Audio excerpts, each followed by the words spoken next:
Not just one, but multiple mystery drones actually flew completely directly over America's crucial air base? Is an aggressive Iran somehow already operating inside Trump's skies? Suspicious swarms hovering completely directly over a B-52 base. What if a hostile Mojtaba Khamenei is actively putting mainland America completely and totally directly right in the military crosshairs? Terrifying unauthorized drones operating over Hegseth and Rubio.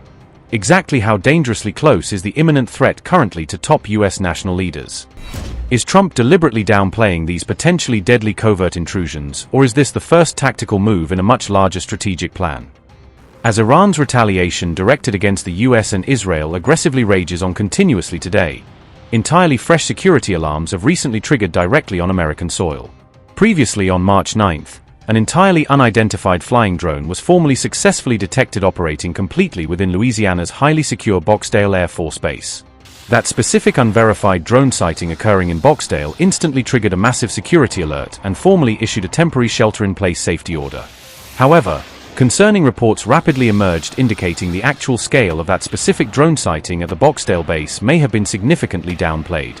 The commanding captain of the active 2nd Bomb Wing revealed to ABC News reporters that there was definitely more than exactly one single drone initially spotted. A highly confidential internal military document reportedly revealed that the mysterious drones arrived deliberately in multiple waves, strictly in a calculated bid designed to avoid radar detection.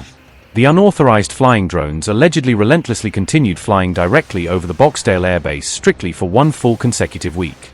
The unidentified drones hovered continuously for roughly 4 hours, deploying varied complex flight routes and executing highly evasive maneuvering, cited ABC News report. The several mystery flying drones also allegedly heavily possessed bright illumination lights which US intelligence suspect may be designed to actively test base security response times. The confidential US internal briefing accessed by ABC News said, and I quote, "Between March 9th to 15th, 2026, BAFF security forces observed multiple waves of 12 to 15 drones operating over sensitive areas of the installation, including the flight line, with aircraft displaying non-commercial signal characteristics, long-range control links and resistance to jamming. After reaching multiple points across the installation, the drones dispersed across sensitive locations on the base." End quote. Senior US intelligence officials firmly believe these unidentified drones are highly sophisticated custom-made models and their operators possess electronic signal operations knowledge. Military officials alleged these mysterious drone sightings are an imminent risk to overall public safety and crucial national security.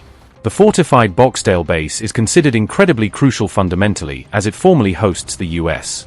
Air Force Global Strike Command headquarters. Several B-52 strategic nuclear bombers and intercontinental ballistic missiles are additionally heavily securely parked at the Barksdale facility. Captain Hunter Reininger of the 2nd Bomb Wing of the U.S. Air Force said, and I quote, "Barksdale Air Force Base detected multiple unauthorized drones operating in our airspace during the week of March 9th. Flying a drone over military installation is not only a safety issue, it is a criminal offense under federal law.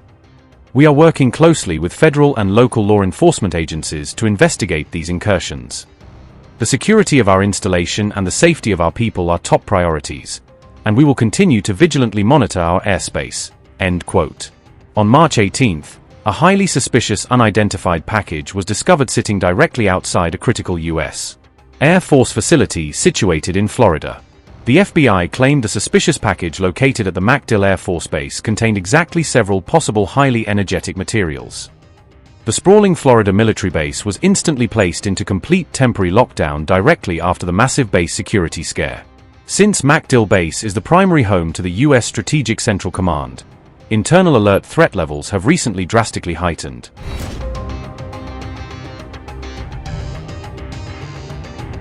A major security breach was additionally officially reported at yet another crucial operational military base located near the capital in America. Several unidentified flying drones reportedly flew directly above the secure Fort McNair military base, which currently houses Donald Trump's top political officials. U.S. State Secretary Marco Rubio and War Secretary Pete Hegseth currently both reside directly at the Fort McNair military base. Multiple unidentified drones were allegedly spotted hovering over the secure government base and prompted increased internal security protocols. Urgent internal government discussions are allegedly underway debating if Rubio and Hegseth should be rapidly relocated away from the base. Amid observing this chaos, Pete Hegseth officially admitted the initially reported $200 billion expenditure for the ongoing Iran war could eventually go up on Thursday. To that point on capabilities, Iran's an energy-rich country, could be, should be. Instead, like so many other places driven by a radical ideology, they've spent that money instead of investing in their people. This was Iran specifically passing technology and wherewithal and personnel into Iraq to kill Americans specifically. I know the number is said to be 600. A lot of us think it's higher than that, given the amount of capability they brought in. So they have been at war with us, whether we acknowledge it or not, for 47 years. The same goes in Afghanistan. Name the Islamist enemy, whether they are Sunni or Shia, because this is a Shia regime, Sunni or Shia, and Iran's been willing to harbor them as long as that group is willing to try to kill Americans. So the enemy of their enemy has been their friend as well in the Islamist world. So Iran, whether it's Iraq, whether it's Afghanistan, whether it's around the world, has been targeting Americans. And what they wanted in this context, and what President Trump would not tolerate, is a regime of that nature being closer and closer to nuclear capabilities, a capability they would have said they would want to use, and we ought to believe what our enemies say they would do if they got the most dangerous weapon in the world. There was a report last night that the Pentagon asked the White House for $200 billion for Iran war supplemental. Can you confirm this, and can you explain why a package this large is necessary? Well, first of all, none of this would have been possible without Midnight Hammer, without that audacious mission with very clear goals that did obliterate their ability to enrich and the capabilities they have in those facilities. So it created the conditions for Iran to step forward and say, okay, you can reach out and touch us like that in our nuclear ambitions. You can see that we're still trying to do this. Let's make a deal. And President Trump put our two best folks on it, Steve and Jared, and they worked diligently, earnestly. I watched it to try to pursue that deal. And ultimately, I think the whole time Iran sort of said, well, we'll talk.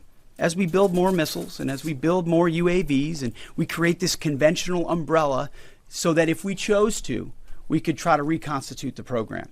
And sort of naively thinking that President Trump wouldn't do something about it. And that's why, as Secretary Rubio has said, and I've said, it's the conventional umbrella that was growing and growing and growing that was meant to protect that nuclear capability. So you had to address both what happened with Midnight Hammer and what happened with that as well. As far as $200 billion, I think that number could move, obviously. It takes money to kill bad guys. So we're going back to Congress and our folks there to ensure that we're properly funded for what's been done, for what we may have to do in the future, ensure that our ammunition everything's refilled, and not just refilled, but above and beyond.